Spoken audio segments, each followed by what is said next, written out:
Welcome back to Business Beyond the Mat. This is episode 29. Just about a year total that we have been doing this show. It's been a pleasure. Today, we're trying something a little bit different for you. So, as you can see, this is going out live on Facebook, on YouTube, just like we normally do. But we've pre-recorded parts of this to bring you a little more content, to be able to get some different things that we aren't always able to get when we do this live. I'd love to know how you think about this, what you like, what you don't like. We're playing with some ideas for 2026. And please let us know what you find valuable in Business Beyond the Mat. We want to provide this as a service for you, the ATA licensee, future licensee, club owner. We want our business training to be top notch. We want to introduce you guys to some of the top players, the best things going on, give you the information that you need that can keep you inspired and taking action every single week. So today we have three amazing operators with us. Just all happen to be ladies. Does that mean they're better operators? Maybe, maybe. But we're excited to have them on the show today. So let us know in the comments, whether it's on YouTube or Facebook Live, the questions that you have for the future, the guests that you want to hear from, and the action steps that you're going to take from the topics today. We're going to talk all about how people plan their 2026 and how they go about wrapping up their 2025. So let's get right to our guests.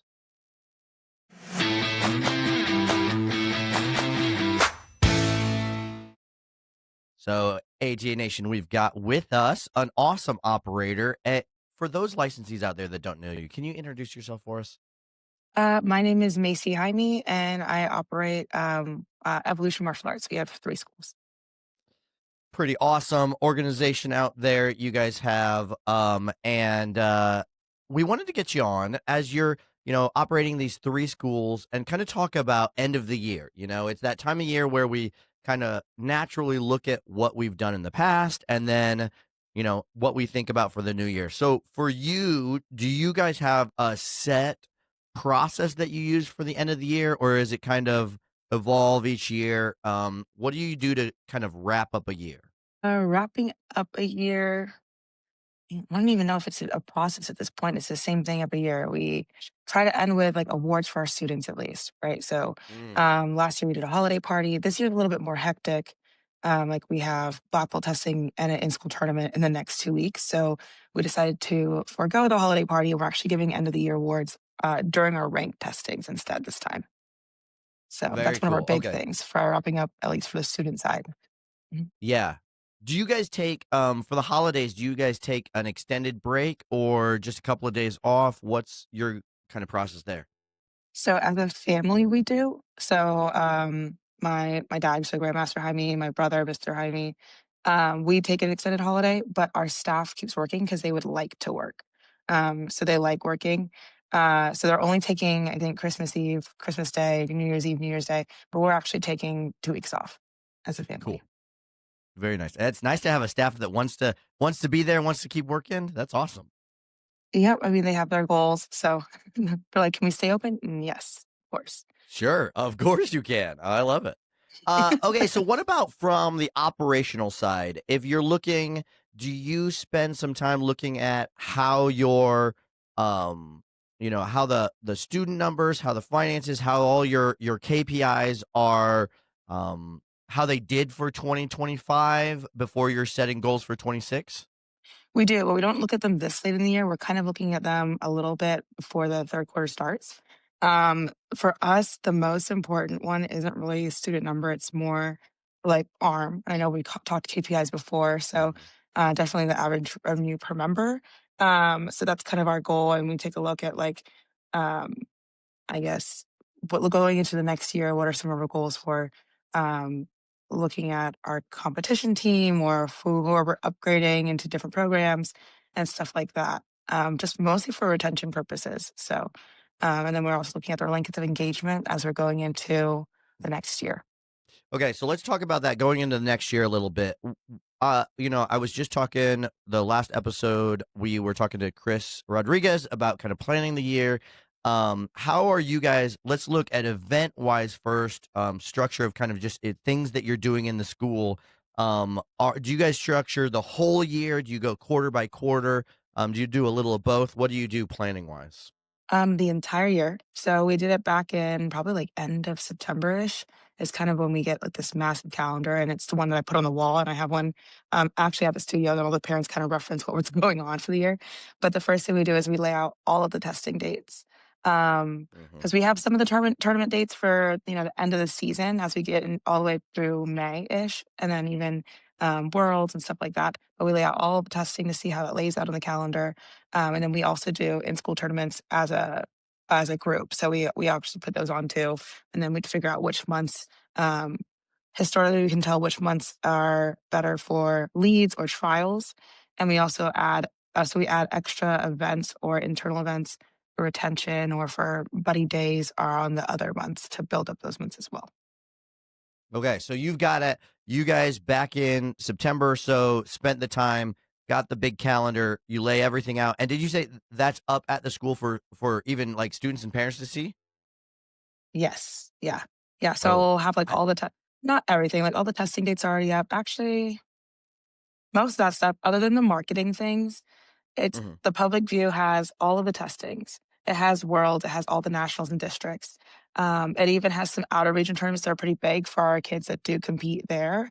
And then it has things like we have a park day every summer. It would have our poly party. It has all the black belt testing dates up as well, and the in-school tournaments. All those things that they need to know about ahead of time. Oh man, I bet your students love that. That's fantastic. So what about those other things that aren't maybe like public view, but like marketing efforts, things like that? I'm assuming you guys sound like you got it all planned out. Do you do that all in September as well? I mean, pretty much because some things just repeat every year. We also have that, like we all have our own calendars, but I have all of that already on the calendar. We look at it in September, but we look at it by quarter. So when we're looking at it, I'll say, okay, upcoming quarter one, now what are some of the marketing things that were happening? Well, of course, we always do something for parents at the beginning of the year as well, like get on the mat with the kids and get back or be show them that like we're getting back into routine, that kind of stuff. Or, when we get into quarter two, there's always like May and June is Mother's Day, Hmm. Father's Day. So, like some of those marketing things that we know are always happening those months are always planned for those quarters. And then any months that seem to have like, oh, there's extra weekends or something that doesn't have a lot of tournaments or doesn't have any testings or whatever. Okay, those are going to be some months where we might do some seminars or things like that. So that's more on the back end. We don't share those until we're positive that those days work, but they're Yeah. planned mentally. So it sounds like you guys, and this makes sense. You got three schools. You've got a big operation going on there.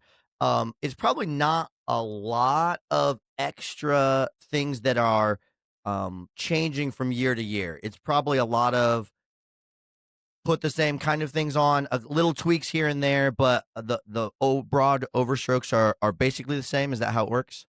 Pretty much, because even if we're going to be involved in a community event, it's typically that those year or those events, even like with a city or whatever, are typically planned every year. So like Yeah. anything where we table at happens every month the same year. Yeah, gotcha. Okay, so what about like goal setting for the new year for the school? Or the all of the schools. How are you guys going hmm about that goal setting? Is that happening beginning of the third quarter as well for 2026, or do you do it a little later? That one's a little bit later because it just depends. Um, we do look at every school is a little bit different. So, for example, our San Francisco location is in a much higher income area, but also because it's in San Francisco, has a lot smaller of a space. So we don't really put Mm, goals on student numbers across all three locations. Each location has its own like manageable or realistic goal. Because I know realistically, it's like San Francisco, they can only have so many kids in the mat. They can't grow to a certain point just because it's a city. So, yeah. they have goals that fit their size, and then our Rockland location, is a little bit bigger, so they can fit more people on the mat, and they don't have a parking problem. They have a parking lot. So, it's setting some of those goals for student number a little bit different, but there are I guess the goals are more, I guess, seasonal too. So we do know that coming into the new year, January is actually not our best month of the year. It's February, their best month of the year. And we know that. Really? So company wide is actually February for us. I don't know why. It's always been February. And I don't know if it's because we hit our leads hard in January. We're talking and calling a lot of people in January, and they don't come in till February. They all enroll in February. Um, so even I think San Francisco, one of the years, February enrolled like almost 30 people in February. Wow. That's Yeah. so when you guys, so you're looking at each school is kind of setting their own because you have such different, some economics, some different goals for each. Uh, do you look at the beginning of the year and say, this is what we want all year? Are you kind of going, like you said, seasonal quarter by quarter? Um, how does that look? And then with that, what are the main things you're looking at? You said ARM was one of them. Are there a couple other things you're looking at mainly for the business side of things?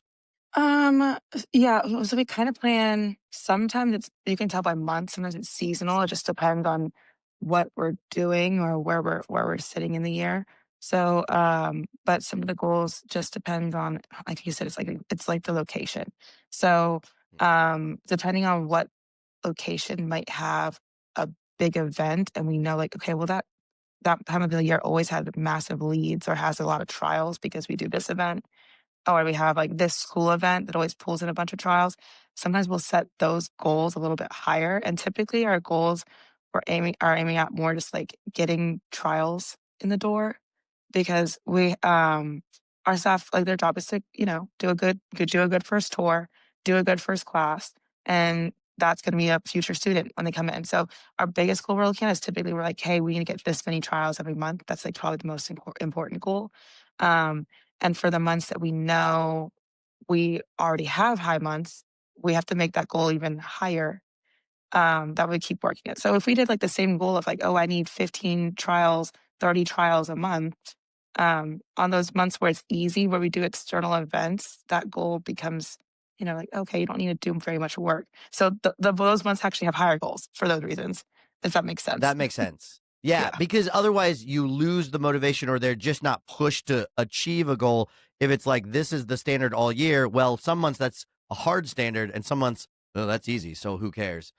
So how do you Yeah, and I uh know for many people, it's harder in November, December. That's a harder goal to keep the high amount of trials because mhm. people say, "Oh, I wait till the new year," and or they get there's so many reasons. We're going on vacation. We're going to buy the trial, but we're not going to come in until January.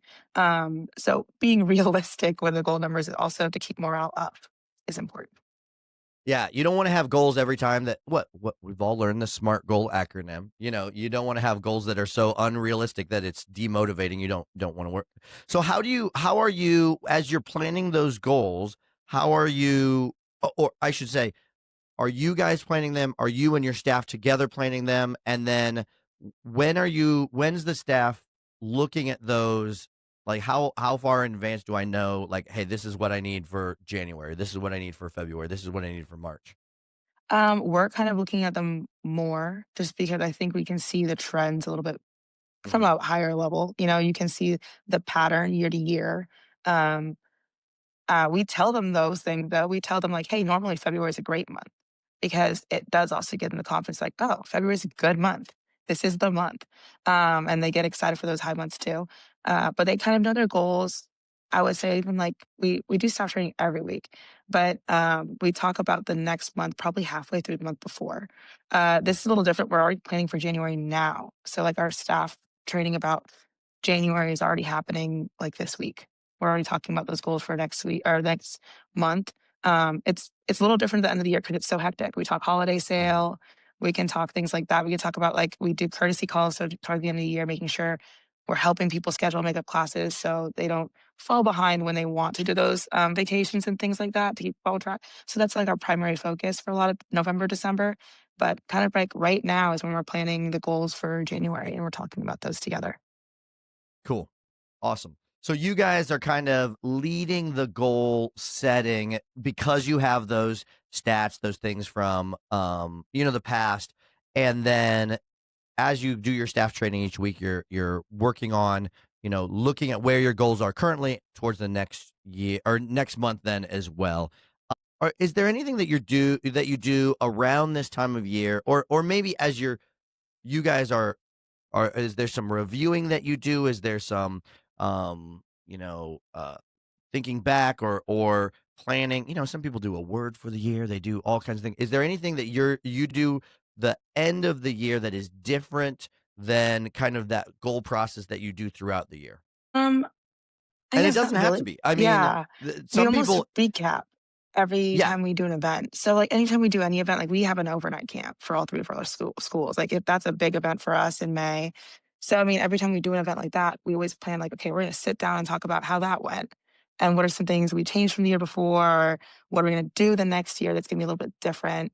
Um, and that kinda happens a little bit after every event, like, even after every in-school tournament. Even though those are events we do all the time, we're still like, what made that in-school tournament more productive, more effective in timing, in scheduling, whatever it might have been, than the one before? And what can we copy and do again? Just so we can keep improving and keep Mhm. evolving all of our processes. So by the time we get to the end of the year, the only thing we might do is review the things that are happening in January and say, okay, we talked about this. What did we talk about last time? Can we make sure that doesn't slip? But we talk about that like every quarter. So, I mean, even as Yeah. we're approaching quarter two, it's still like what's happening in quarter two, what happened the year before, to improve it. Um, I know like, right now, just because we're always planning some kind of attendance challenge or retention challenge. That's actually what we're doing right now is talking about we do a class dash. So attendance challenge, so they get attendance, um, like a raffle ticket, I guess, for every time they come Mhm. to class. So obviously, the more times you train, the more times you're going to get tickets.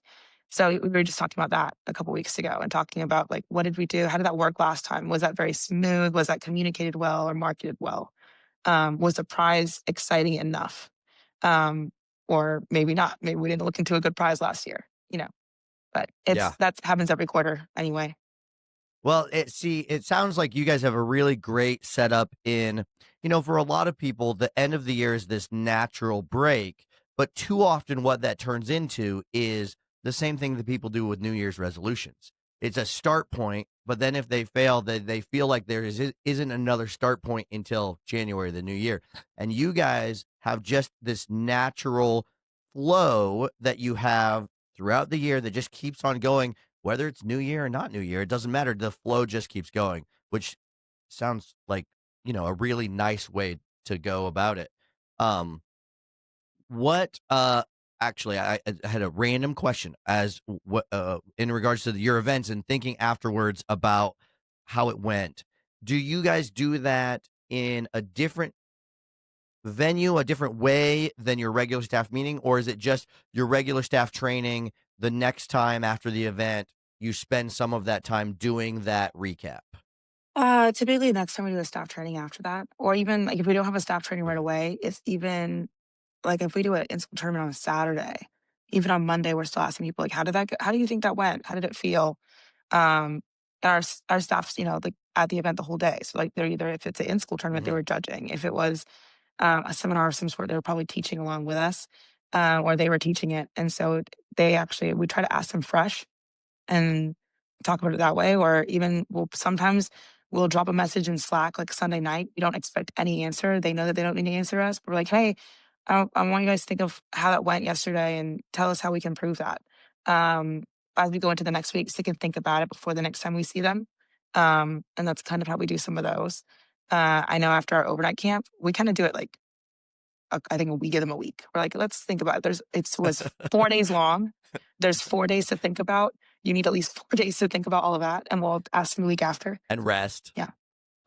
Okay, so when you guys do that, how are you as maybe the managers and the higher ups capturing those thoughts from those people? For each event, do you have a document that this is the SOP that we use for the event, and then we're capturing the thoughts afterwards? Where's that getting stored? Not very well, kind of in my mind. Okay. Sometimes it's better. So some events do have SOPs that are fully written out, but some things are dynamic. Like our overnight camp, has like multiple SOPs for multiple aspects of overnight camp. So I know my brother's more in charge of that one, but he has like a document. He just like takes notes Mm, and just adds it to the end of that folder, just so we have those notes to reference from before. Typically, if it's a staff training, I have a calendar out, and I'm always writing stuff down on the calendar that we went over in staff training anyway. Like we basically do minutes of every staff training, gotcha. and even if the minutes is just like we did physical training, that's a note. Like, oh, we talked about this. We'll talk about that too, and we'll put it down. Gotcha. Cool. Just always looking for ways to improve. I love that. Last thing here we before we go. Yes, sir. One thing in 2025 for you that was like maybe a, an idea, a thought, a lesson that you learned in 2025 that made a difference for you in the year. Maybe personal, business, doesn't matter. My dad always says it, but inspect what you expect.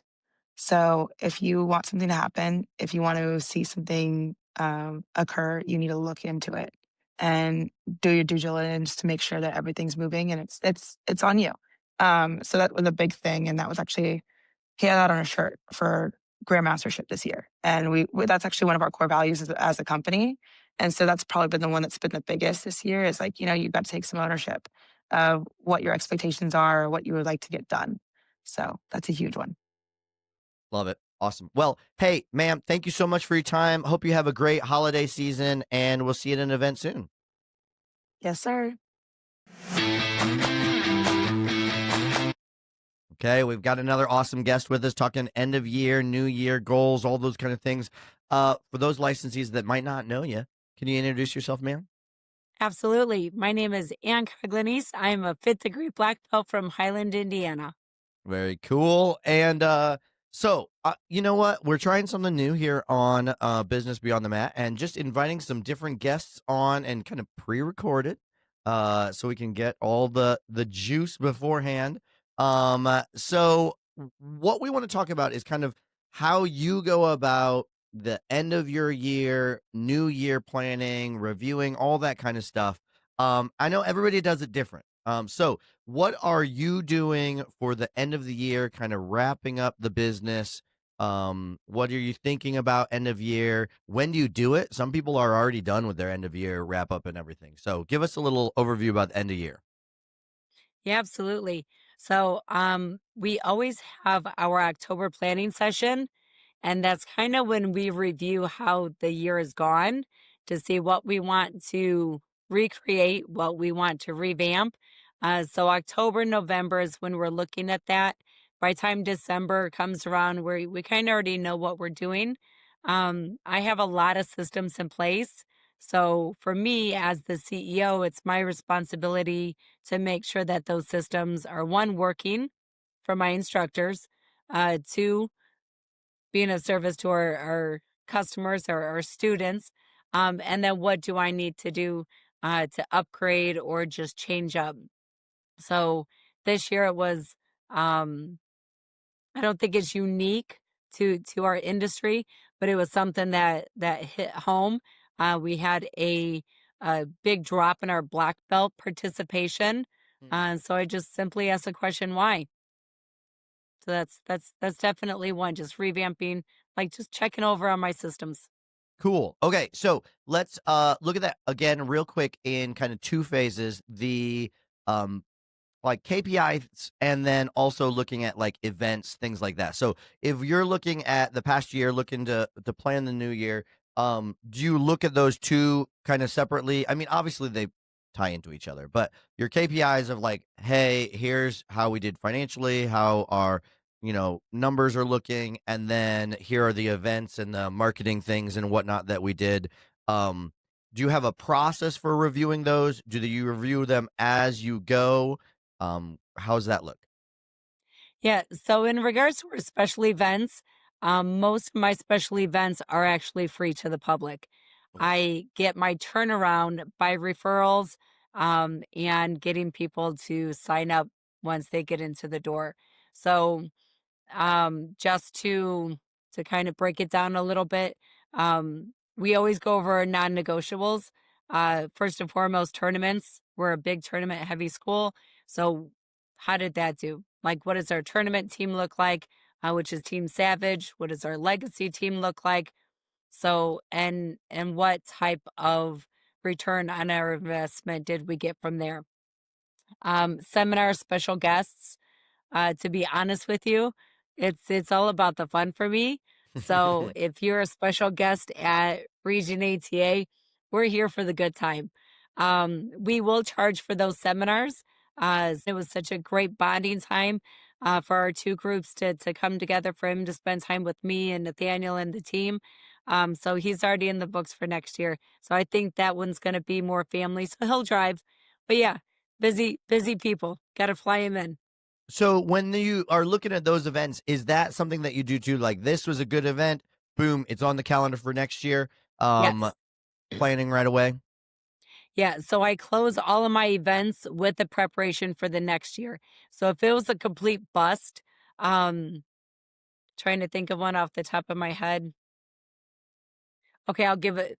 It wasn't a complete bust, but I learned to do it better. So I used to host an egg hunt here at our academy, and I Mhm. put out a lot of money for a lot of eggs. It was all hands on deck, so I was paying my team members. And it was either our own students coming in, so I was using it for retention, and I would get a couple members from the community, and it just didn't go to the best that it could.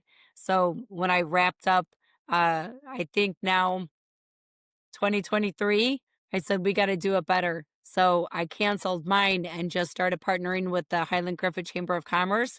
And we get great publicity. We get great trials from that come through the building.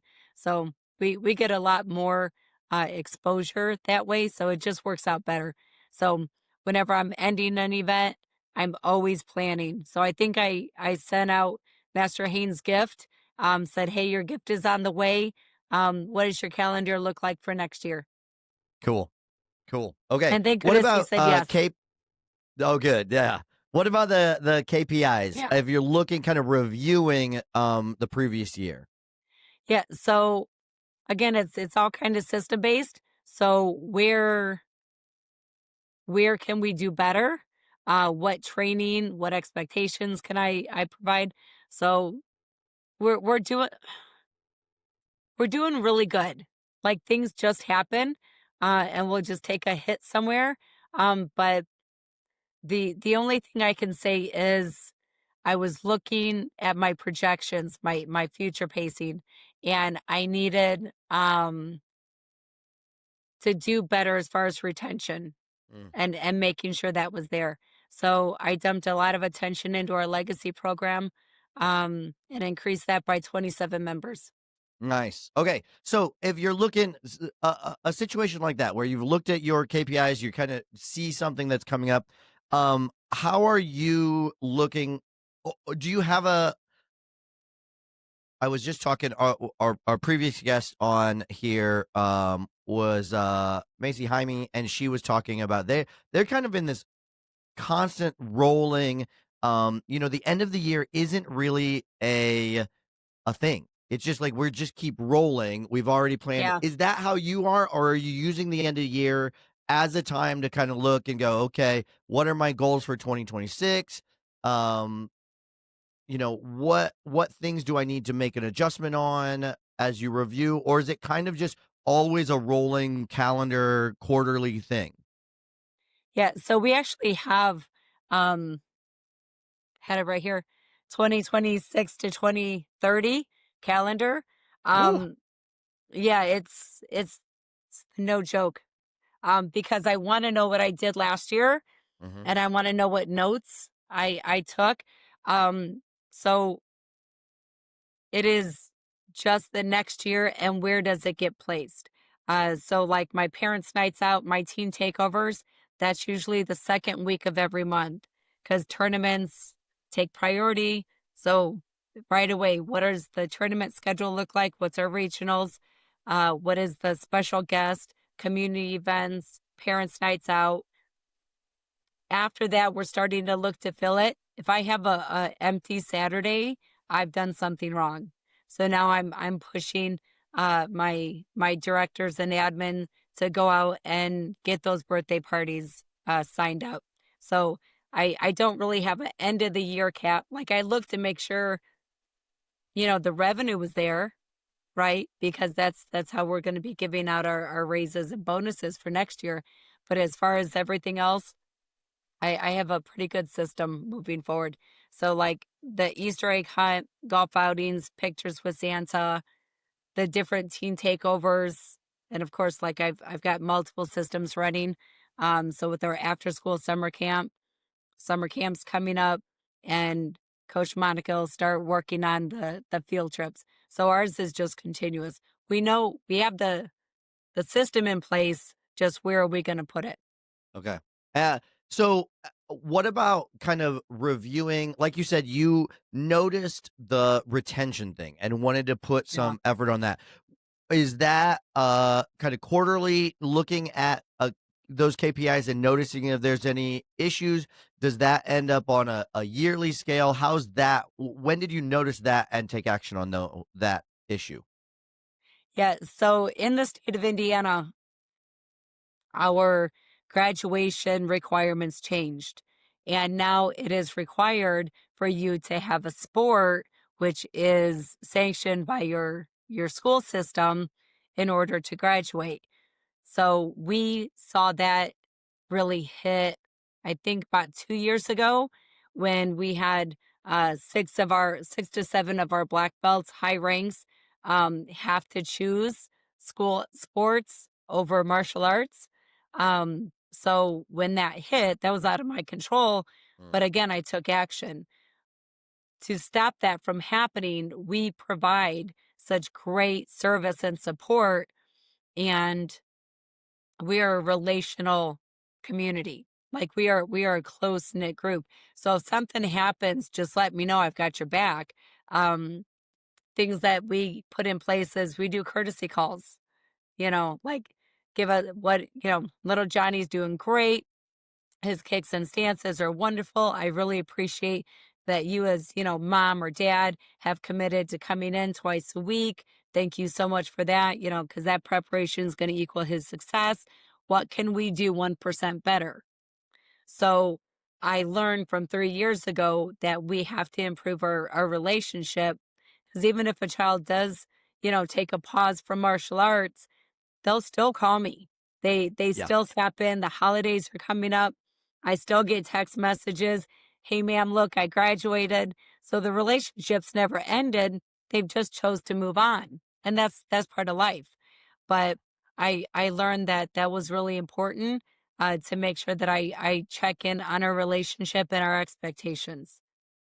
So Okay. that kind of happened a few years ago. That was a Yeah. kick I didn't block It, sometimes we get kicked in the face. It just happens. Uh, sometimes.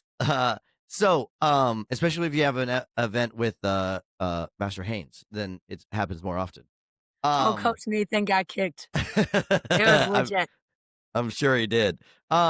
So uh, it's so interesting. The new year is like this, seems like this natural time to stop, reflect, look at the past year, but I'm finding that talking to some of these top, you guys rocking operators, that it's not really that much different. It's just I just keep going. It just kept Um going. yeah. Is that a shift that you made at some point? Did you used to be like new year, this is, or have you always been a little more systems based and moving forward? Yeah, so I wasn't. I think that set in probably about 7 years ago when I made a decision to live a very intentional life. And when that happened, you can't help but to see the cracks in your own armor. Mm. So if my purpose in life is to support the next generation, and I promise you it is, how can I be a servant leader to the American Taekwondo Association? Like I need to be that person. And the first thing is I was like, oh, all the cool kids are hosting a tournament. I want in that club. What do I do? How do I get that? And so I started setting myself up for success by just setting those goals. And then it's been through the years, trial and error. I'm not okay, let me not, because I don't want to lie. I'm great behind the eight ball. I am a true martial artist. I am great at procrastination. Like, I got it. And I get it done. And there's this sick, twisted feeling of success when I don't fail. But when I live an intentional life, the reason I close an event the way I do is so I don't have to think about it next year. What so with that intentionality, um Yeah. kind of a practical step or question is how are you tactically doing that? So let's say you closed your tournament out, it's done. Is there a document, Yep. that like, hey, this is where I put my notes for how I want to do the next year? Give us kind of walk that through, either for the tournament or another event, whatnot, how you are the tactical side of being intentional like that. Yeah. So I had received um, a paper from Chief Master Barnum that said how to host a Grand Master.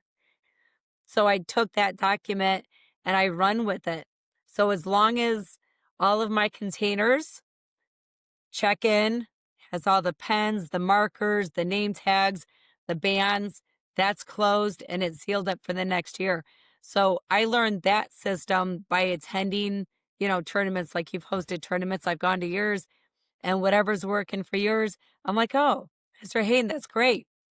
Let's do this. Let's do the QR codes. Let's, start promoting it early, things like that. But as far as like, what does each station need? And then how could I provide their best experience? Data entry, I've got files in there for them to, like, those, just a paper Yeah. filer, Yeah, yeah, for yeah. them to put it. So income, outcome is done, finished. So I even have that station organized to where they can operate at the highest level.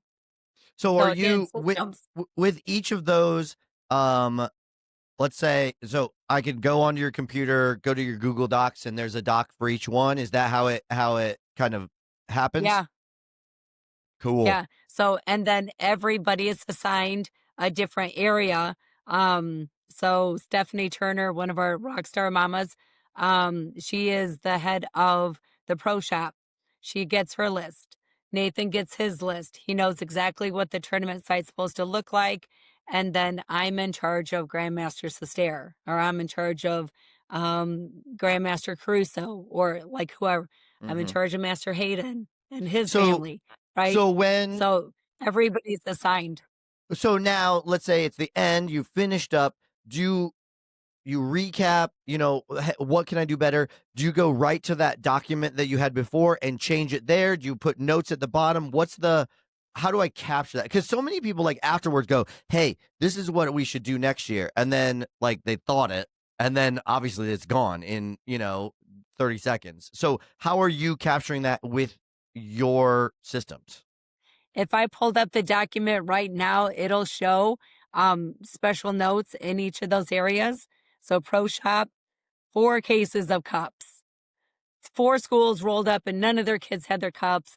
I'm sending my team out to Walmart and Target to get all the athletic cups in the area. I'm never going to go without cups ever again. So that was highlighted in red. Goes, you put your notes there. That way, next year when you come back, it's all set. And I'm assuming you Because have the that same staying thing on for tournaments, everything. that's already been done. Yeah, I don't have to rethink how a tournament's done. Something more specific that I know a lot of people are getting into are like trunk or treats. Mhm. There's a checklist system, 3 months before, 2 months before, month before, because you have to have your Facebook event page set up. Uh, that one, I could say there's probably more room for improvement. I was doing it the third week of October. Next year, it's going to be the first or second week of October, because I don't want to compete with the big community events that are happening at the park. Mhm. This is something special. So I do like week 2 for all of my special events. So Easter egg, um, pictures with Santa, which that had to get, then you get it, you pivot when you have to. Um, but that's usually the sweet spot. And then like candy, you can't redo, but what did we run out of? Like I have the theme, the boneyard.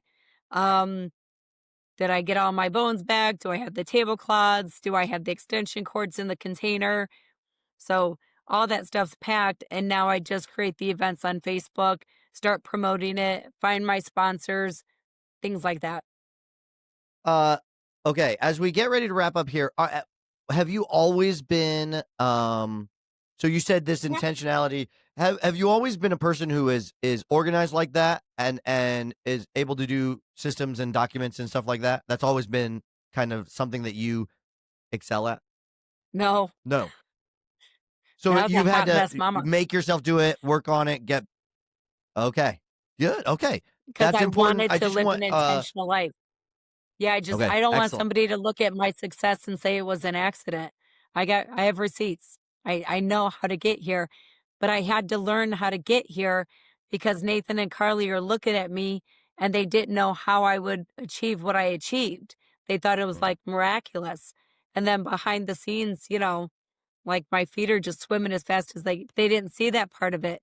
But I don't want them to live that life and I don't want them to take over Region ATA and not have everything in place. Yeah. So I had to live the life so they can see how to become successful and it not be an accident. Oh, that's So awesome. that's my why. That's They're my awesome. why. One thing that you learned in 25 that you'd like to pass on? Any just last piece of advice for the end of the year? Last piece of advice for the end of the year. Set your non-negotiables.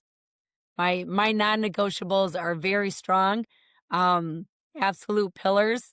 So I live one life, but if I were to break it down, personal, health, fitness, family, gotta keep all those there, and then making sure that we're setting up, our business success to reflect, who we are as people. So set your non-negotiables. Awesome. Set your non-negotiables. Great. Awesome. Well, hey, ma'am, I really appreciate your time. Have a great holiday season.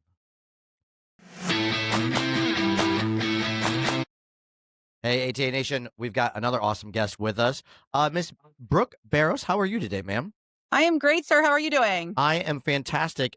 So let's kind of look at 2025 and how do you, maybe personally or as a team with your school, look at the past year and kind of reflect on it?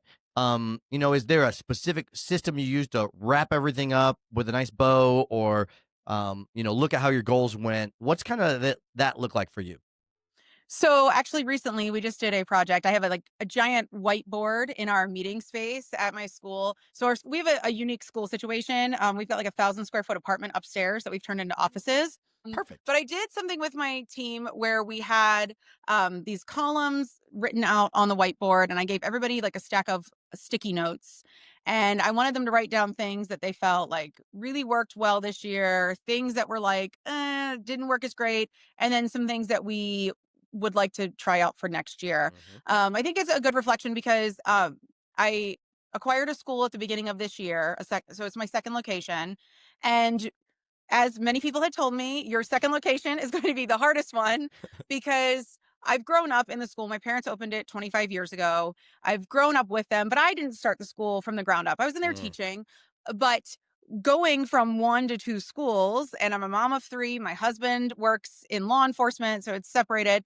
I've had to really like step back and reorganize and just look at all the different things and bring my team into it more because I'm not the one that's there at both locations in the day to day. So instead of me just trying to reflect on everything, I really bring my team into it because I want their perspective since they're the ones that are more hands on Yeah. daily. For sure. So, can I ask when you did that? This is the third interview we've done. We're showing the other ones. Man, some of these guys did these like months ago, and I'm like, I am so behind, and I know I'm behind already. I know I'm behind. And that is, There's lots of factors. We can all talk about what it is. But when did you do this with your team? So I did this honestly as the school year was starting. So as much as like the new year is, technically the start of the calendar year, for us, really the start of our year feels like August is Okay. when it's August and January are our two like busiest times. And then Hmm. obviously summer camps and things like that. So I really did it before we started the school year. So we could really reflect as we went into that. But I am going to be I like to as I've again evolved into having a bigger team of staff members, I try to do these things more often. So we're going to be doing it in January as well, just to reflect on the last couple of months because I'd only ever been a single school operator for all these Yeah. years. So I feel like I need more reflection as I'm growing. I didn't used to have a tournament. Now here we are, 3 years of hosting it. It's an A tournament. So I can't if I keep doing things the same way, I'm not going to grow. So I try to Hmm. keep evolving. And I think it's important to reflect more frequently when you are changing and growing at a pace we are right now. It's not Yeah. always going to be like this, but right now it is. Yeah, you've got a lot of changes with second location, changes a lot of things. So when you do these reflections, whether it's at the end of a year or in the middle or wherever it is, how are you going about like you what was good, what was bad, what needs fixed, what not? How are you going about then making choices on okay, what are we gonna do now? What are the actions we're gonna take? And then how do you make sure that you're actually implementing those actions? So, I was just actually on the phone with Mr. Penton. We were talking about how sometimes when you go to a training or you do something, it might be a lot of stuff that you already know, but if you just get one to two Yep. really great pieces, you kind of have to stick to that because, like you were saying, Sarah, about like feeling behind, I am constantly feeling behind. And sometimes I force myself to look at my to do list and go, you know what? I've actually done all of these things. It's just, how do you eat an elephant? One bite at a time, right? Yep. Yep. So, when we're doing these reflections, one of the things I really look for is if more than one person wrote it down on their sticky note for it being a great idea or it being not a win, that makes me say, okay, those are definitely things we need to reflect on if more Mhm. than one person feels that way. And after everybody puts their sticky notes up and we talk about it too, we really look through it because somebody may not have thought of the same thing. That's what's important about the meeting of the minds, right? Is everybody has different Yeah. vantage points and everything. So, we'll kind of talk about it as a group and say, okay, this is something that really needs to be prioritized. And one of the things I've really been working on is delegating because sometimes I'll be like, well, it'll just be faster, or easier for me to do that. If I do it. Yep. And I was just before we started recording, I was telling you I have a 3-year-old. I already have a 12 and a 10-year-old, and we have a big age gap. And honestly, she is the like little light of all of our lives, but she really forced me to change as a leader and a school owner because I couldn't be there all the time when I was Mm. pregnant and trying to, just had a baby. So it forced me to start delegating better and allowing my team to be elevated because I would step in too much. So again, when we're doing these reflections, I really want to hear from them, get their feedback. We talk about it as a group, and then I'll say, all right, this person, I try to like lean into their strengths, right? Like who's really good at which different things. So I might have one person go, okay, I want you to help develop all of the automations in Spark for whatever this is. This person's going to be in charge of implementing it at this location. This person's going to be in charge of this location. I really try to give everybody a piece of it so they feel like they're a part of it and making the changes. And like I said, we can't do it all. We have Yeah. to prioritize let's find the two most important things that we want to do right now. I keep those sticky notes on the wall for a while so we can see them as meetings go on. And I think it's really important too. Like we definitely meet every single week with my core team. So I can we work out, do our taekwondo workout, Hmm. and then we go right into a meeting with everybody from both locations. Very cool. The calendar. Is your all of 2026 already done, planned out? You know when everything's going to be. How does that work for you guys? So most of our 2026 is planned out. I wouldn't say it's 100% done, but 75%. So I do a couple of things. So one really cool thing that I would like to share too that I do down here is Yeah. I partner with marketing with the largest dance school in my town. Ooh. And I've actually done presentations in the dance world and done different things. And when COVID hit and the world went crazy, I went over to the dance school and I jumped on Zoom calls with her like mastermind kind of group she was part of. And it helped give me a lot of ideas. And, we don't really like necessarily compete with each other. We have a lot of families that come to both of us, right? Mhm. So it's been Mhm. really great joint marketing, and it gets our name out a lot further because both of us are doing different events and doing things. But our flyers are we do like sunglasses for the fun runs here locally, and like she's on one side, I'm on one side. We do a lot of different things like that locally. So when I was on one of the Zoom calls with her, there's a point to this story. They were talking about these rhythm calendars. So this was obviously 5 years ago, during COVID. So I have a couple of different like rhythm calendars, and I'm not sure if that's just like the dance term they use or if this is an actual thing that they do Sounds outside of good. it. I But think sounds I nice. loved it. So I have two different primary rhythm calendars. I have one that is for my testing cycle. So we do 10-week testing cycles. So I have it broken out. And every single week when we're in our team meetings, we look at, okay, it's week 5 of the testing cycle. What are all the things that we need to do this week? Mhm. Let's check the rhythm calendar for that. And then I have an overall yearly rhythm calendar. So like, in December, it's planning for, our well, probably more like November, planning for our New Year's Eve lock-in. We've got an inter-school tournament we do in March. So all of these things are laid out in the yearly rhythm calendar, and then we have the testing cycle rhythm calendar, and it helps me stay organized. I have severe ADHD, so I need all of the tools to stay Mhm. organized. So that has really helped me greatly, and I am very techie. Like if you talk to people, I'm always like, I want to use more technology in my business because I am the millennial mom. I don't want Yeah. to call you to find out how many classes my kids have. I want to look on my phone and find an answer easily. Yes. Um, but when I'm planning my year, I like a good old fashioned dry erase calendar on the wall because I need to visually see Mhm. how everything's going to lay out. It's hard for me to do that on the computer. So Yep. I think utilizing those rhythm calendars, putting them all onto my calendar up on the wall, looking at all of the ATA events in our region nationally, then looking at, okay, well, what is this year? Are there any things that we want to take off of the rhythm calendar? Are there things that we want to add to it? And plan the year out like that. And I do bring my team, especially my school managers. I have a manager at each location. I really bring them in to look at the different events we want to do. Very cool. Okay. So, with this rhythm calendar, it sounds like probably, and I think this is probably the case for most established schools, that most of the events, the kind of things that you're doing, they just repeat every year. They're the main kinds of things. Now, you might tweak what the seminar is or what the thing is, but is that how it is for you guys? You're basically repeating last year and looking at what worked, what didn't work, and changing things up. Yes, sir. It gives us a basic framework, and we add things in. Like back in the day, we used to do like a lot of like glow in the dark nunchucks and all of that. Mhm. Remember?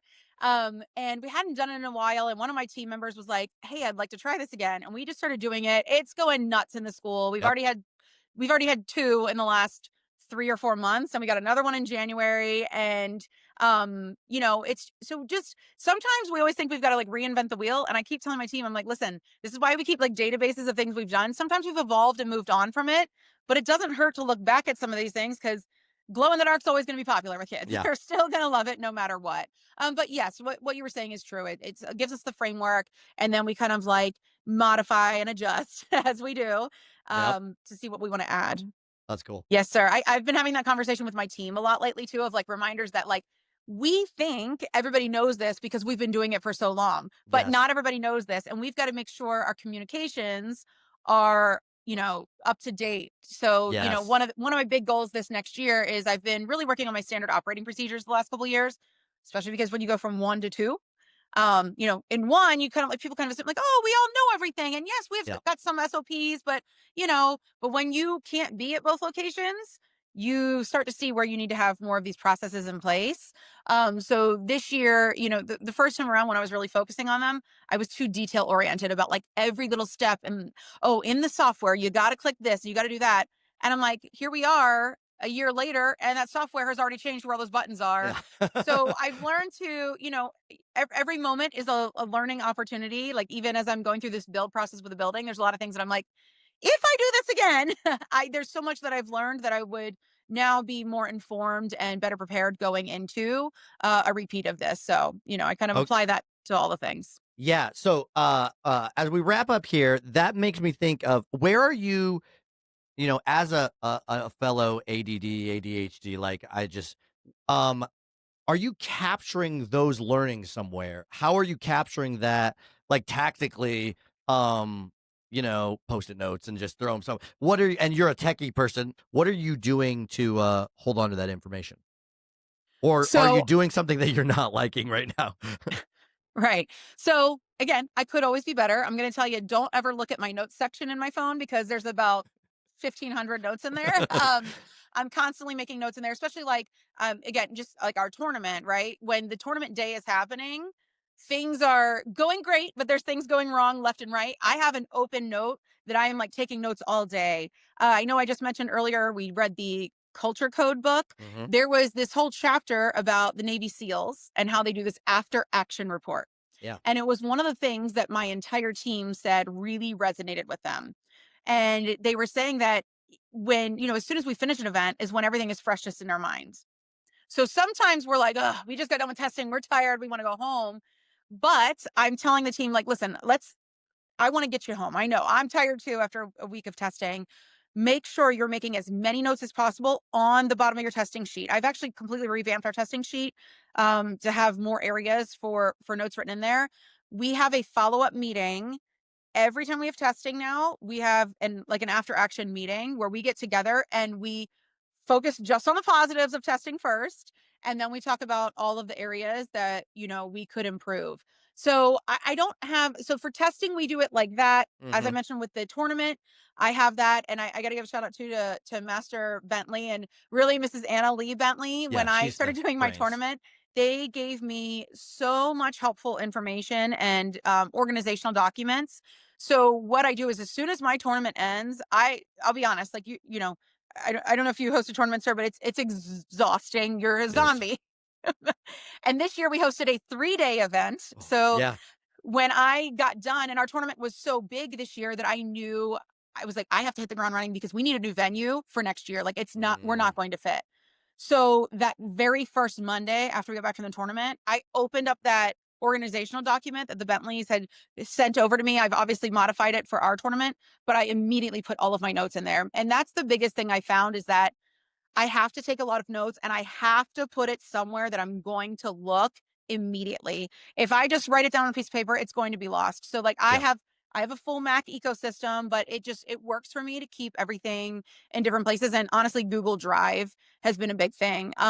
I'll tell you one exciting thing I'm doing right now that I am really pumped for next year, because I do struggle with my organization and follow up with some things. I just got done going through this process. I have my onboarding call actually in 2 days. I'm going to be hiring an executive assistant that's based out of the Philippines. That it's one of my very good friends is a co-founder of this big tech company, and she has a person through this company. It's called Athena, and it's a full-time person that's Mhm. dedicated to you, and Yeah. their goal every day is for your inbox to be zero. They'll organize your calendar, they'll book all your travel plans, they'll help you with personal tasks and your business tasks. And it feels nice because you know I have no problem letting somebody in my email, but I don't necessarily want somebody in my town seeing all of my calendar and all of my things. Yes. So I like having a dedicated person that's overseas, that's there to help me. You do like a quick check-in call with them every morning. They look through your email, your calendar. They take anything in your email and put it into your calendar for you. You do a check-in call with them daily. You have like a dashboard. They can look at all of your emails. You tell them what you want to reply. They use AI and all of this technology to study all of your tone and voice when you write emails, so it can write exactly like you. So I am really looking Ooh, forward to that, that's exciting.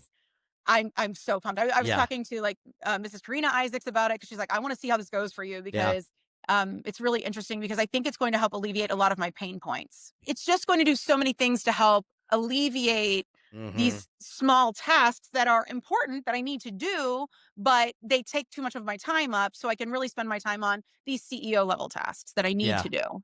That's awesome. Well, we might have to check back in with you in the future and Yes, see how sir. that goes. Hey, it's been a pleasure to have you on. I actually have a bunch more questions for you about other things, but I'm gonna have to give you a call back another time Yes, and have you on sir. the show. So, thank you so much for this information. Thanks for being out there in ATA Nation and inspiring others. Any, well, one thing you might to say to the licensees out there as they get ready for 2026 to just give them a piece of advice, inspiration, whatnot for 2026. Yes, sir. So, and thank you for having me on today as well. One thing that I talk to a lot of people about is because I am a female owner operator of multiple locations without my spouse involved, and there's not a whole lot of us that are doing. There are others out there, but not a whole lot. And people will ask me like, "Well, how did you what made you decide to buy this building?" Because it's going to be nice to own the building and not be paying rent, right? Or how did you get to do these different things? And one of the biggest things that I am very proud of myself that I do is I am not afraid to take risks. So, you have to be smart about it, obviously, and think things through. But I want to encourage everybody to go out of their comfort zones and take some risks this year, because if I hadn't taken those risks, I would not be where I am today, 100%. And I've taken some bad risks too that didn't always pay off, but I learned to start trusting my gut more, and to as I tell my team to set goals, I never stop dreaming and I never stop pushing, and I keep taking these risks. And I want to demonstrate that to my students and my kids and my family as well. I love that. Taking risks in 2026. I love that Yes, idea. sir. So I really appreciate your time today, ma'am. Thanks so much. Absolutely. Thank you so much, sir.